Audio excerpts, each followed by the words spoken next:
Oh, I'm connected. This is cool. This is cool. Okay.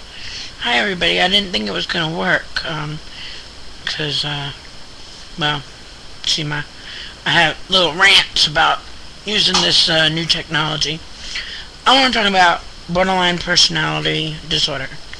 I will refer to it as BPD, as that is what we do refer to it as, is BPD, borderline personality disorder.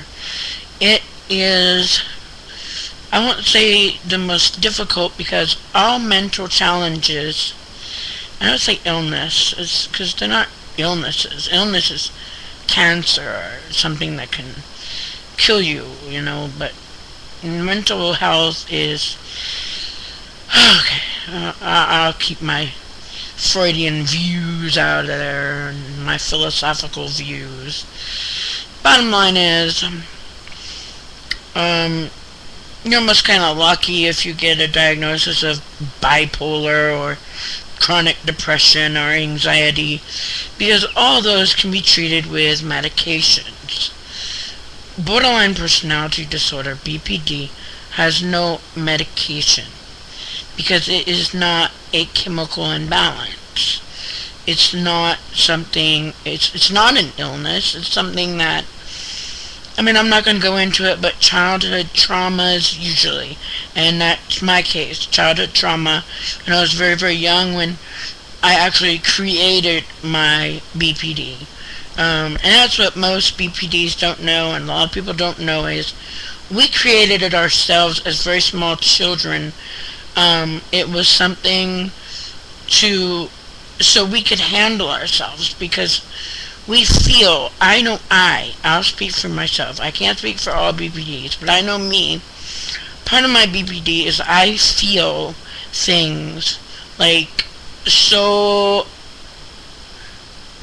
bigger than, my emotions are always over the top.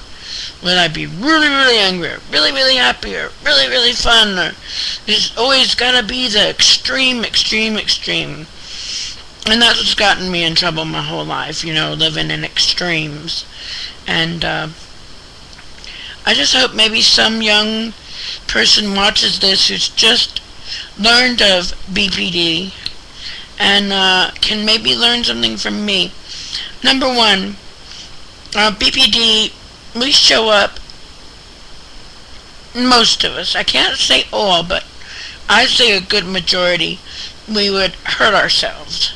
I would punch myself in the head or punch myself in the leg, and then there were times I would do cutting, but cutting was just, it was messy, and you got caught, and it just, so anyway, but that's insanity that you don't have to do, though.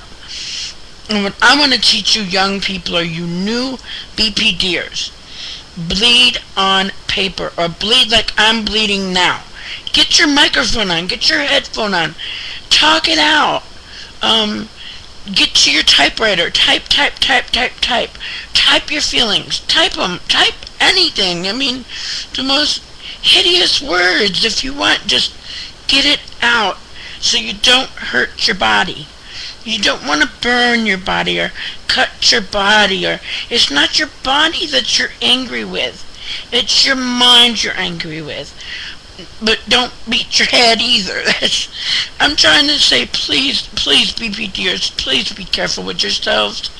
I am in so much trouble now. I'm only 45 years old, but I spent the first half of my life not caring about Allison, not caring a bit. So I never took care of my health. I never took care of anything. And now I'm turning 45 next month, and I want to live. And now I'm sick. I've got illnesses that are going to kill me long before I should go. But that was because of untreated BPD. When we self-injure, self-injuring people who cut are just obvious, or burn. They're just obvious, there's the big ones. But it's us quiet sufferers, the ones who beat ourselves up inside, emotionally, telling ourselves, reinforcing that negative negativity about ourselves is just not true. This is not true. I'll tell you what, the most brilliant minds are BPD. And I will say the craziest, I believe, Manson, Charlie Sheen for sure, me. I see the three of us, the likenesses and the similarities between the three of us. And, I call it the two Charlies and a half a Alley. Yeah, pun on the Two and a Half Men show. Which, that's another pet peeve, because the man got fired for being the character that he was on the show. The problem with what Charlie Sheen did was, he took his BPD, but he ran with it, and he ran like a child with it. And he bounced it around like a ball, and it hit him in the face, and then he looked stupid. And he made all of us who have BPD look stupid. Charlie, I pray that this anger management show that you come up with, that's coming up, I can't wait to see what you got, because, Charlie, I understand you. I understand the bitchin' rock star from Mars. We don't think that we're from Mars. The thing is, people took your words too literally. I took them as a fellow BPD, because I understand where you are coming from. We are different. And there's one thing that Charlie always says, and I tell it to people. You don't want to know what's on in here. You couldn't deal with what goes on up here. You couldn't deal with it. It's just a nightmare to get through every thought. I mean, just to unravel. When he says, when he talks about it, he just isn't clear enough. And now I'm getting on a tangent. I've got 7 minutes and 17 seconds. That's pretty good. Now let's hope this actually loads. And if it loads, I'm hoping that I can get a fan base of BPDs. So we need each other, folks. We need each other. The doctors can't help us. We know. And that's another thing about BPD. Everybody tells me, professionals and people that I meet tell me all the time, Allison, you know so much about yourself. You have such self-awareness. You know what's going on. I said, yes, but it's not all that simple. All the knowledge in the world isn't going to make me better. Maybe helping you guys. Maybe helping just one.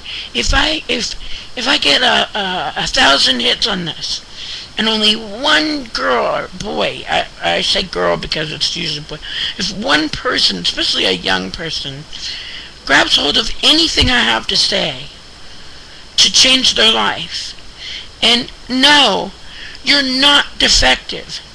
Borderline personality disorder does not mean you're a mental reject.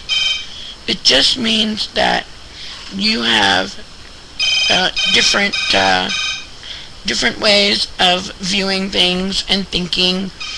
And you're actually very special.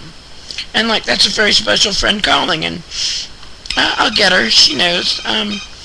That's what you need. You need to surround yourself with people who don't care about the BPD.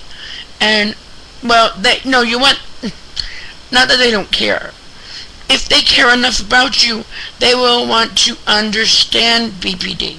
So I'm going to end with this, and then call her back and come back again sometime. Here's the thing, people. BPD, you created it. You can control it. It takes time and practice. Practice makes perfect.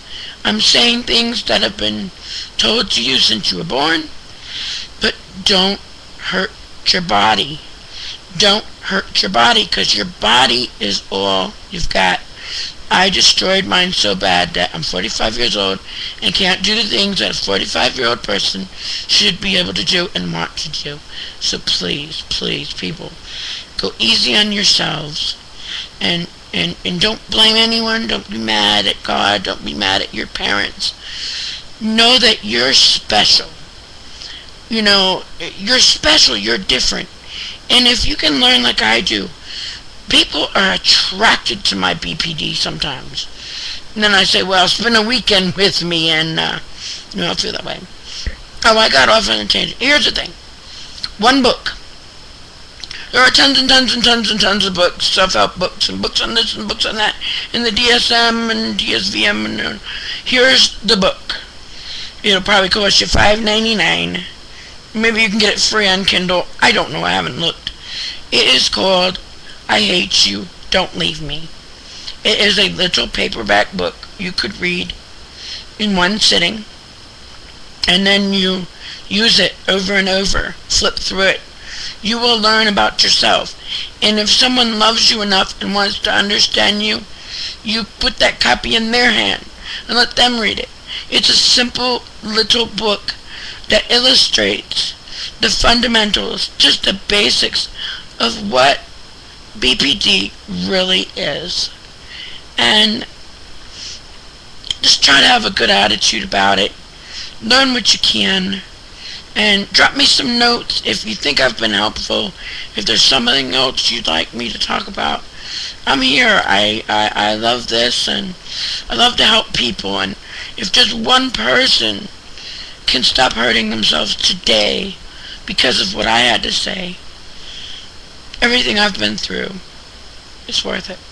Thank you all for listening. Bye-bye.